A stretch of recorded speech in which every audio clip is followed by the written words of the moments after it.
Hello, my name is Daniel Prang. Today we are going to discuss health literacy and the issues that surround it.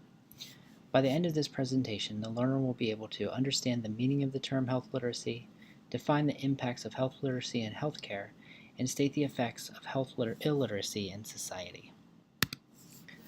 To begin, we need to first identify what is health literacy. It is defined as the degree to which individuals have the capacity to obtain, process, and understand basic health information and services needed to make appropriate health decisions. This is more simply put, that the patient understands their disease or illness and they're able to take care of themselves appropriately, manage their medications, make appointments, and follow up with their doctor accordingly. There are many different factors that play into health literacy. What we see, such as magazines or what on TV. Some people's medical knowledge comes from something they saw on a television show, which definitely may not be relative to the real world.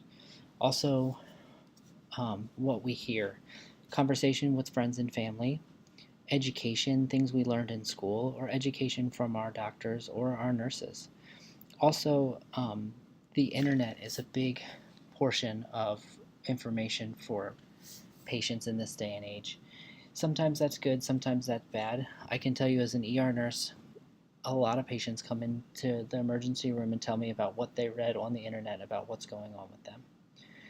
One study showed that individuals who had no access to the internet were nearly 3 times more likely to have limited health literacy than those who had access. So in that study, internet access definitely was a good thing. Another thing that affects health literacy is age. This is due to the fact that when we age, our ability to hear, see, and access information, especially related to technology, declines. How does health literacy affect us in healthcare and in nursing? One of the ways that it affects us is hospitalization rates and emergency room visits are way higher with those with low health literacy. This is because they don't understand how to take care of themselves. They don't understand what is appropriate and when to see their doctor, when to come to the emergency room. Another thing that's affected by health illiteracy is healthcare decision making. Patients with low health literacy are unable to converse with their providers and with their nurses in an educated manner and understand what they're being taught. Even with the good intentions and good education, if the health literacy is low, it's very difficult for the patients to understand what they are being taught. Medication compliance is very low in those with low health literacy. Oftentimes, again, in the ER, I see people who have no idea what medications they're on. They only carry around a list. They know they take a little yellow one in the morning and a big blue one at night. This, of course, presents a problem, as it's important to know what you're taking and why you're taking it and how those medications can interact with you on a daily basis. All of these things together lead to poor health outcomes and increased mortality in those with low health literacy. For this reason, obviously, medical providers and nurses need to be very aware of health literacy or illiteracy and how that affects their patient population. Health illiteracy is also related to society. Some levels of health illiteracy are affecting society, and some of society affects your health literacy levels. One way that health illiteracy affects society is health inequalities. Low health literacy is a public health issue which has been shown to follow a social gradient, potentially reinforcing existing health inequalities. This means that if people are separated due to their health inequalities and related to their social issues, that the health illiteracy can continue to create these inequalities and continue the trend. Health illiteracy can be secondary to other things that are a part of society, such as education and economic status. These two go hand in hand, as low education and lower economic status tend to be related due to the finances involved in a proper education. Also, health illiteracy affects the way people access and utilize healthcare and in their society, in their community. Many communities that have low economic status, lower education reasons, and that suffer from these health inequalities are limited to free clinics and um,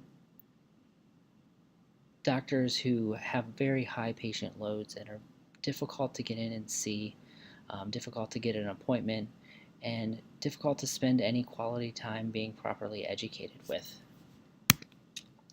So, what can we do? One of the first things we can do as providers or as nurses is to focus on our relationships with our patients. Health illiteracy is not something that can be overcome in one sitting. It takes time spent with the patient. The development of a relationship, it takes the patient beginning to trust you and be willing to open up with you and ask you questions. Many patients feel foolish for their level of health illiteracy, and they're afraid to ask the questions that may be crucial to management of their disease processes or their chronic conditions. Another thing that we can do is be sure that our teaching materials are appropriate for our patients. The average American reads at an 8th to ninth grade level. With that being said, 1 in 5 of them reads at only a 5th grade level. This means that it's very important to make sure what we're giving patients is simple and understandable. Oftentimes, I see it in the emergency department. We discharge people, much of the information we give them is on a handout. We may run through it very quick, but it's difficult for that information to stick with a patient in that short interaction. So the handout or the teaching materials they take with them are crucial to them obtaining the knowledge that we're trying to pass on to them. Therefore, they need to be read and understand at their level.